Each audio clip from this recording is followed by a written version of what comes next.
or want to better use LinkedIn to grow your business, it really starts by understanding the metrics, the analytics of LinkedIn. And no better person to explain this to us today than Daniel Alfon, who's here today. He's been on LinkedIn for a long time, since 2004, and knows all the tricks around analytics. So Daniel, so great to have you here on Cashing on Camera today to talk about LinkedIn. Do you think that most people are utilizing the LinkedIn analytics properly? That's a great question, Cheryl. My short answer is no. And there are some variants. Some people have no metrics whatsoever, and other have the wrong metrics. So there are, yes, there are analytics and metrics in LinkedIn, but between you and me, my opinion is that they don't seem that great. They don't seem that in depth. Is that your opinion, or is it just me not understanding how to utilize them? No, you understand it perfectly. The LinkedIn metrics, in fact, are not the most important metrics I would advise our audience to focus on. Because what are the LinkedIn metrics? The LinkedIn metrics are vanity metrics. And when you speak with business owners and coaches and entrepreneurs who want to grow a six-figure, seven-figure business, they should not be interested in vanity metrics. Can I try and explain what I mean by that? Yes, please do. Thank you. So let's imagine one scenario where you're just starting out, and the only metric that's important to you is sheer traffic to your website. And maybe you have only five new visits a week. So you try to use LinkedIn and you see whether LinkedIn drives traffic to your website. And if your traffic doubled, you can translate that traffic into revenues, into a program, into working with you. So the short answer I would suggest is forget about the LinkedIn metrics and simply analyze your business process or your funnel, as others would say, and understand what metrics you can translate into business, a real life metric. It could be downloads, it could be people reaching out to you, scheduling a call, and then you run an A/B test and you see what works and how does your LinkedIn activity result in a spike in your business metric? Because at the end of the day, you don't say, wow, I have a gazillion new connections. You have, yes, my bank account has grown 30% this month thanks to activities I've run on LinkedIn. But so the challenge of that is that the business metrics in and of themselves are not necessarily broken out into, did this originate from LinkedIn or did this originate from Facebook or Instagram? Because the majority of people are on multiple platforms. So how can we delineate the business Mhm. metrics that are actually being driven from LinkedIn? Okay. You're the video queen, so maybe I will suggest something about video. Sure. You could run a simple test and have perhaps one of your videos would be only used on LinkedIn. Hmm. And you know that any visit to that video comes specifically just from that platform. And that enables you, Cheryl, to measure and to see what sort of traffic did you get to that specific video. And more importantly, has that resulted in business? Perhaps we can imagine two scenarios. You see that on a weekly basis, you have maybe 3 people reaching out to you and scheduling a discovery call. But if you run an A/B test and you use the LinkedIn system and you get 4 or 5 or 6 visits and people who want to schedule a call with you, then you're able to see that your revenues have grown 15 or 20 or 50%. And the most important thing to do for professionals would be to see how has the LinkedIn conversion performed next to your regular conversion. If you have an unlisted video and you share it across your LinkedIn platform, Cheryl, you know that every single person who visited that video came from only one platform. That doesn't mean they have to do it all the time. You just test it and see whether that works. And if the quality of traffic from LinkedIn has resulted in more business, then you should focus more of your attention on LinkedIn. Fair enough. I know what you're saying, that you could create a specific video that you know is only posted on LinkedIn in order to determine that that traffic actually came from it, because it doesn't exist on any other platforms. Is there a way, though, to say take a video that you do want to publish on multiple platforms? And I know, and again, I hear about UTM links and things of this nature. Does Mhm. that come into play where you could take a UTM link and you could associate it with that video on various destinations and track the LinkedIn traffic that way?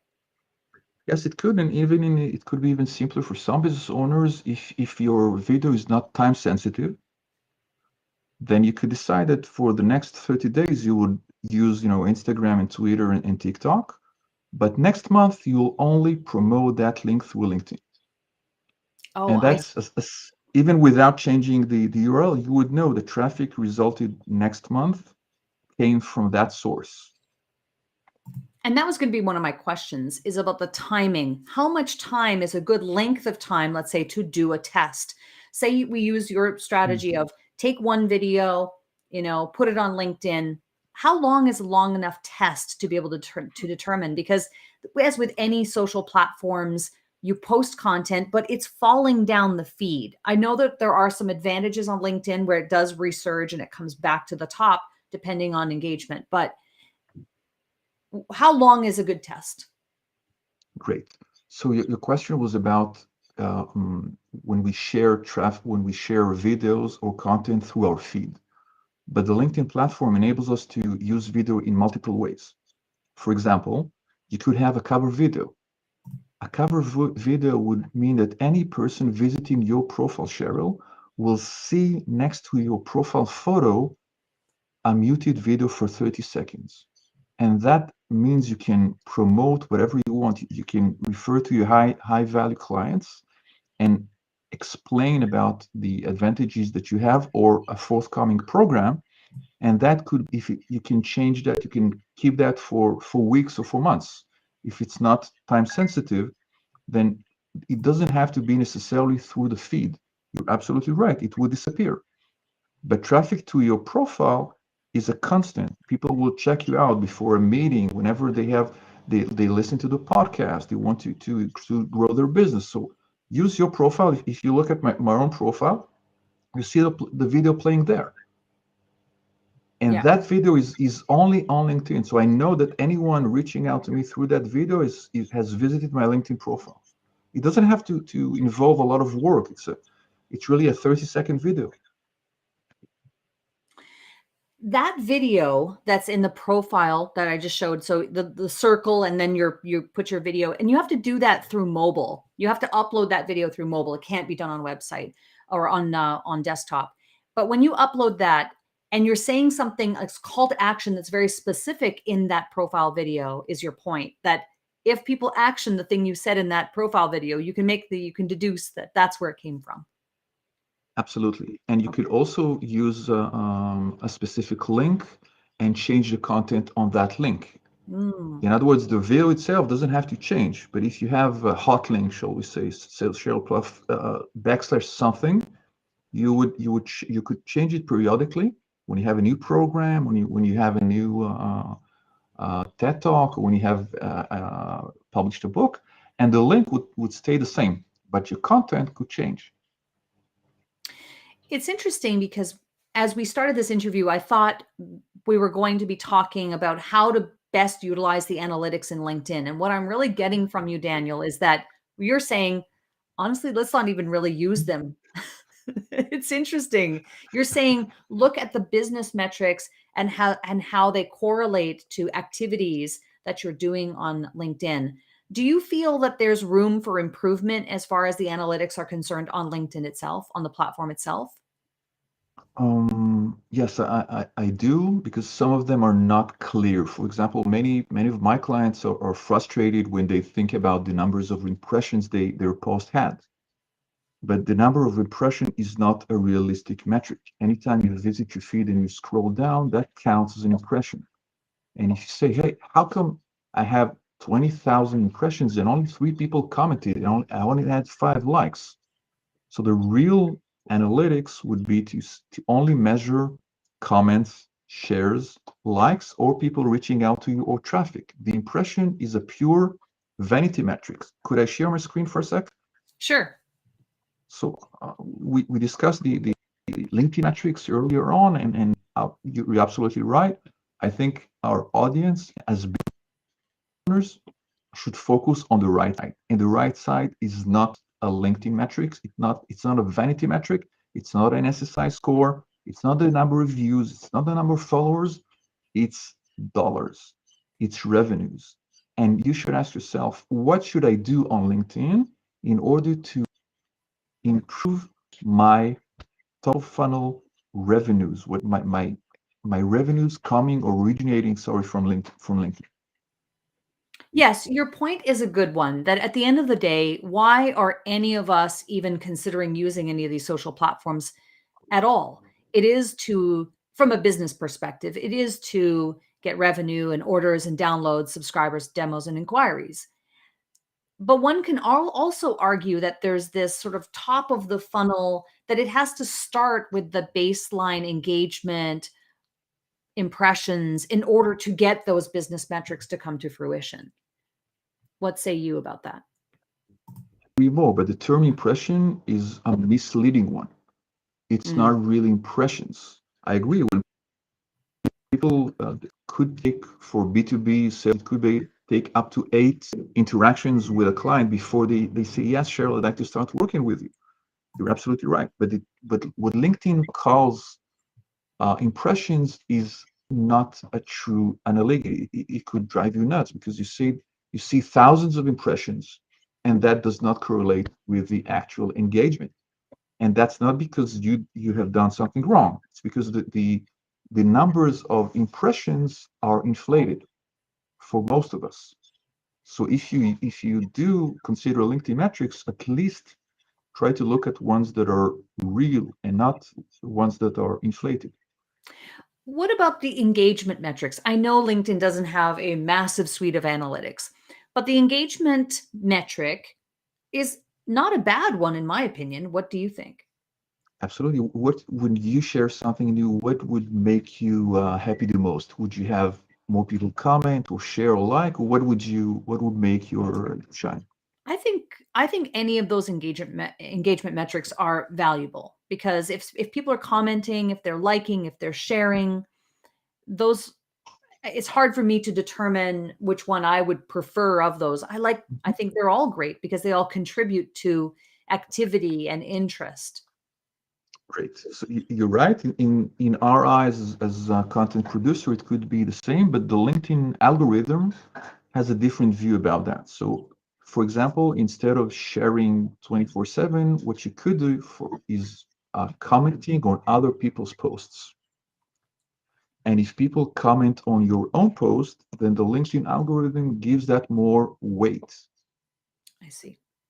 And sharing and resharing is often seen as a duplicate content. In other words, when I see that you've shared a blog post or an interview, okay, say I listened to your interview with Steve Buzugani, or I understood about the Shook Mike Capuzzi, the one you interviewed recently, then the idea of sharing that on LinkedIn and asking in people resharing it is not highly valuable for LinkedIn. If people commented on that, and especially if you're not the first one to comment, that would show the same content to more and more people. So commenting on other people's posts will engage or boost their views.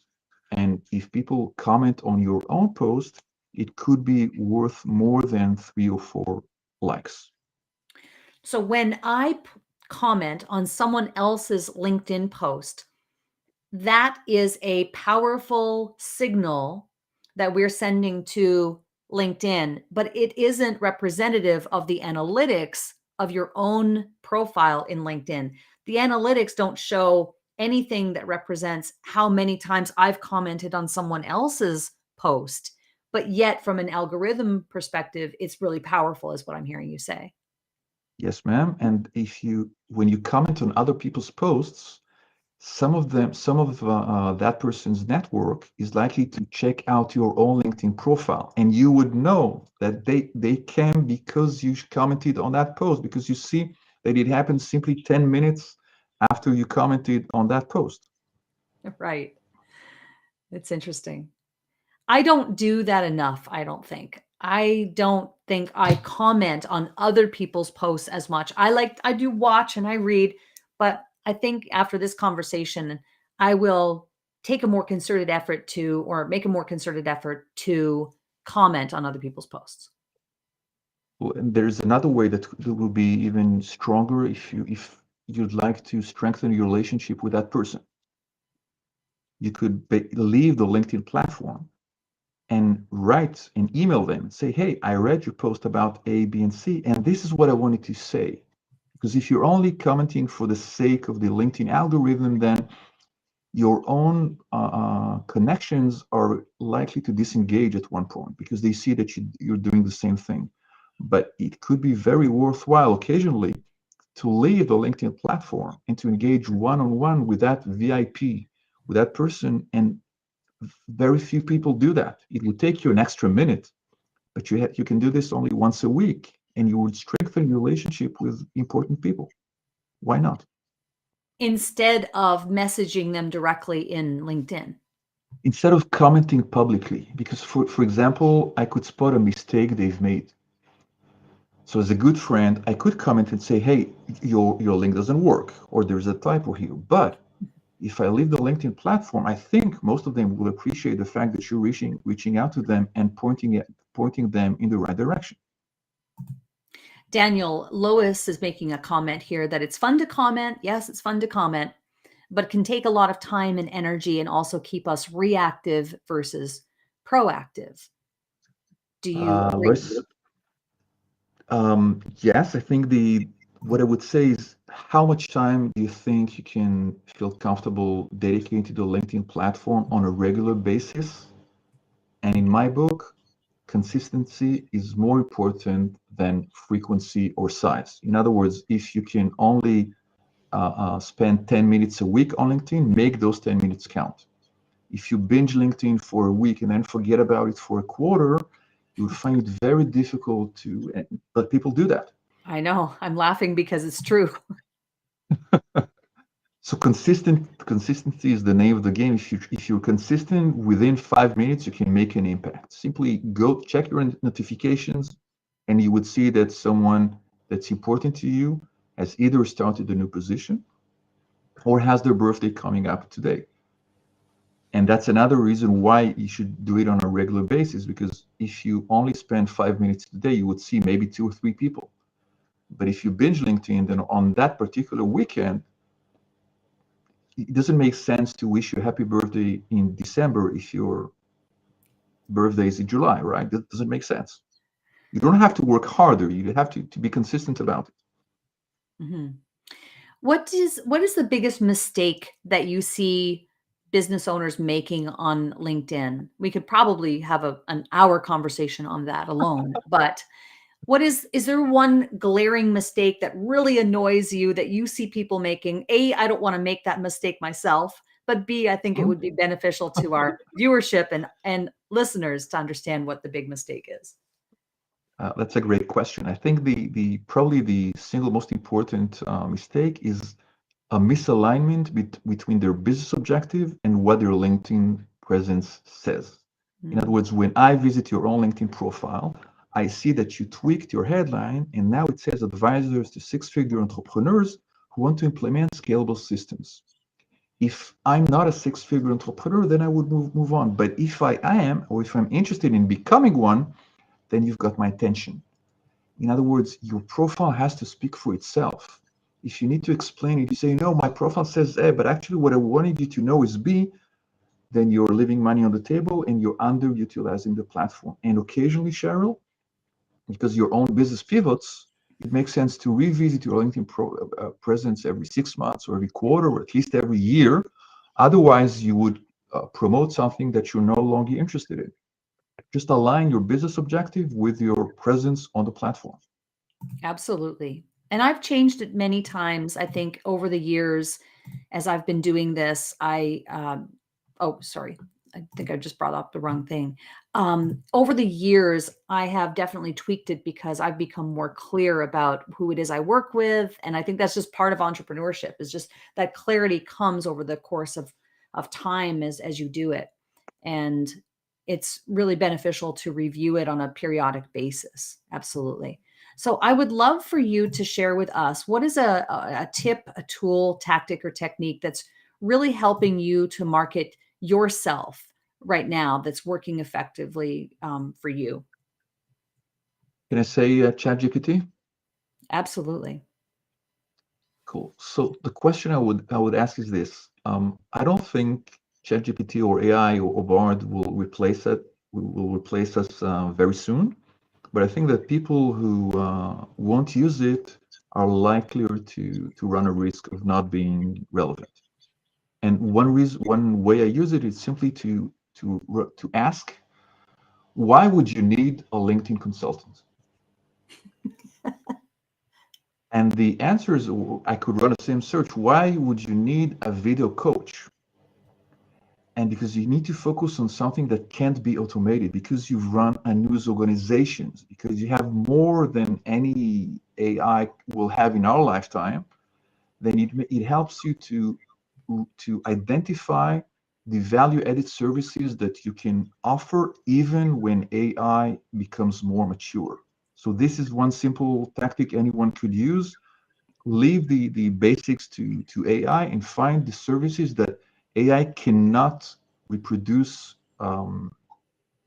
today. I think that is fantastic advice. I am learning about Chat GPT and AI. I'm very entrenched in it right now. I just read a book on it this past weekend. It's not a train that we can stop. It is on the tracks. It's gaining steam. We can't stop it. It's going to happen. And I think the advice that you just shared is really great, especially for service-based entrepreneurs who are doing services, that we have to understand how that can integrate into what we do. It's not a threat. I don't think we need to be fearful. I think we need to use it as a tool. So very good advice indeed. Daniel, thank you so much. I want to give people an opportunity to learn more about your website, and please share with us the free download that you're offering. Thank you very much, Cheryl. Download, it focuses on the headline. We had a look at your own profile headline, and in the headline is the most important real estate, because that's something that LinkedIn shows people even before they visited your profile. So instead of saying CEO XYZ, try to make it count. The cheat sheet has a simple formula and examples and screenshot that would help people improve their headline within minutes and make it almost as good as yours. Fantastic. This has been really insightful. I really appreciate you coming on the show today to discuss this, because LinkedIn is a fantastic tool. I think it's obviously, if you're in B2B, I mean, you have to be on LinkedIn. The analytics are not as robust as other places online. But to your point, and what you've shared today, is that the real analytics are the business analytics, not necessarily the analytics that are provided through LinkedIn. And I think you've given us some really good food for thought on how we can really best focus our attention on the actual business analytics, which is the whole point at the end of the day anyway. Thank you very much. And thank you for your help to entrepreneurs with Cash In on Camera show. You're so welcome. Thank you so much, Daniel, for being here.